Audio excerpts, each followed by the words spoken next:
որ դու Նարեկ Նալբանդյանն ես, որ դու պետությունից բաներ ես վերցրել, չգիտենք, вообще բովանդակությունը ոչ մի բան չի խոսում, էլի։ Արի առաջարկենք, Նարեկ ջան, խնդրում եմ դիտել մեր բոլոր թողարկումները, քննիչներից ինչով ես պակաս։ Մի հատ բոլորը նայի, առանձնացրու քեզ համար քո ընկալման մեջ խնդրահարույց կտորները եւ ցիտելով այդ կտորները, օրինակ եթե գայր մեր դատերին կամ հետեւեր դատերին, քննիչ ասում էր, էս դրվագներում, օրինակ, չգիտեմ, Նարեկ Սամսոնյանը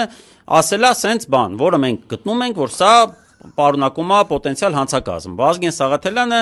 չգիտեմ, 196 դրվագով ասելա այսպես բաներ, որը մենք կարծում ենք, որ հանցագործություն է, դու պնդում ես, որ մենք ինչ որտեղ քո հասցեին, չգիտեմ ինչա դա, արատավորող կամ ես չգիտեմ, ապատեղեկատվական քո բարի ինչ ասես գրել է, ինչ կար այդ բանի տակ գրել է, տենց, ապատեղեկատվություն, զրպարտություն, բարի ամբավա արատավորում,